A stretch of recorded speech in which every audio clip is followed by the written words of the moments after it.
Assalamualaikum warahmatullahi wabarakatuh. Selamat siang semuanya. Perkenalkan, nama saya Alfani bin Asbari dengan NIM C1C622066. Jadi di sini saya akan mempresentasikan hasil kerja saya tentang laporan keuangan fiskal badan, di mana ini tugas dari Pejagaan 2 dengan dosen Bapak Dr. Wiruna Eka Putra. Baik, untuk langsung saja kita masuk yang ke pertama, yaitu tentang pokok pembahasan laporan keuangan fiskal badan. Untuk yang pokok pembahasan pertama, terdapat pengertian koreksi fiskal, kedua tujuan koreksi fiskal, ketiga jenis koreksi fiskal, dan yang keempat contoh koreksi fiskal. Selanjutnya untuk yang terakhir yaitu tentang penerapan pada pos biaya. Untuk yang pertama yaitu pengertian koreksi fiskal.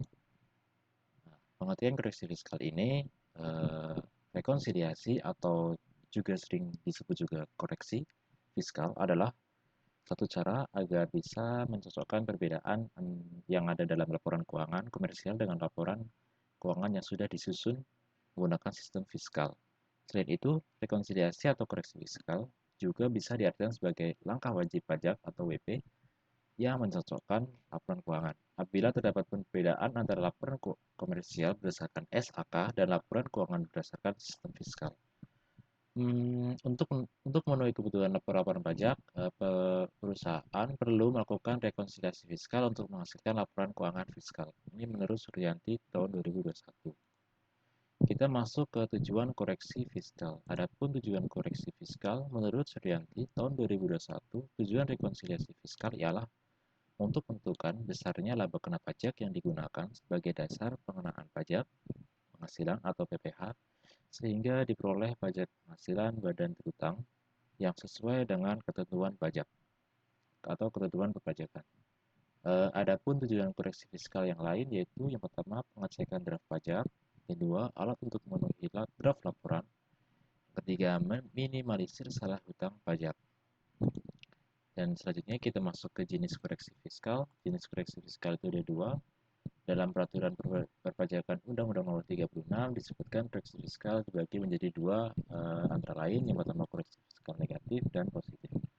Untuk fiskal yang negatif ini, koreksi fiskal yang menyebabkan pengurangan laba fiskal atau disebut juga sebagai kerugian fiskal yang bertambah. Kemudian ada koreksi fiskal positif. Koreksi fiskal positif adalah koreksi yang menyebabkan laba fiskal mengalami kenaikan. Hal ini menyebabkan laba fiskal lebih besar daripada laba komersial. Penyebab terjadi koreksi fiskal positif yaitu karena ada biaya yang dibebankan untuk wajib pajak. Oke, kita masuk ke yang keempat, contoh koreksi fiskal. Contoh koreksi fiskal ini dibedakan dalam dua kelompok seperti berikut. Yang pertama, perbedaan beda tetap. Yang kedua, perbedaan beda waktu. Untuk perbedaan beda tetap, yakni biaya dan penghasilan yang dapat diakui dalam perhitungan penjumlahan laba neto akuntansi komersial namun tidak diakui dalam perhitungan akuntansi pajak. Kemudian untuk contoh koreksi fiskal perbedaan beda tetap dalam hal biaya. Yang pertama ada biaya PPh, biaya sumbangan, dan biaya sanksi perpajakan. Kemudian untuk contoh penghasilan dalam perbedaan beda tetap yaitu pertama sumbangan, kedua penghasilan bunga deposito, yang ketiga yaitu hibah. Untuk yang kedua yaitu perbedaan beda waktu. Perbedaan beda waktu ini dapat diartikan sebagai biaya dan penghasilan yang diakui oleh akuntansi komersial atau dapat dikatakan sebaliknya, tidak dapat diakui secara sekaligus oleh akuntansi pajak karena perbedaan metode pengakuan. Untuk contoh biaya koreksi perbedaan beda waktu, yang pertama yaitu biaya sewa dan biaya penyesuaian.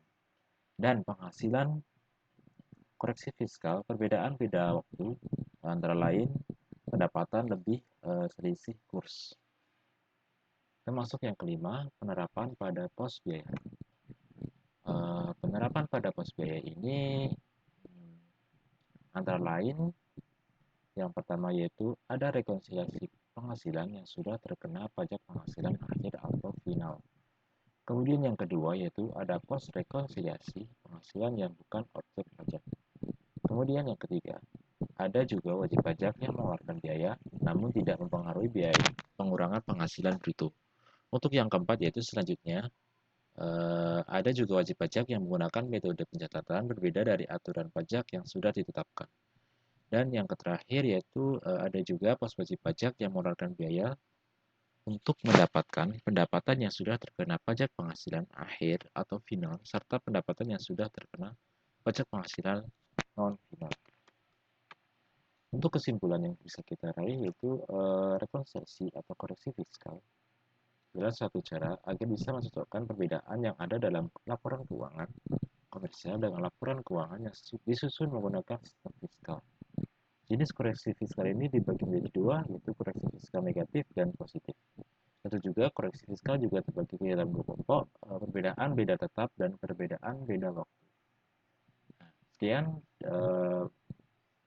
saya mempresentasikan dari hasil kerja saya. Bila ada kesalahan mohon dimaafkan. Terima kasih bagi yang sudah memperhatikan. Wabillahi taufiq wal hidayah. Wassalamualaikum warahmatullahi wabarakatuh.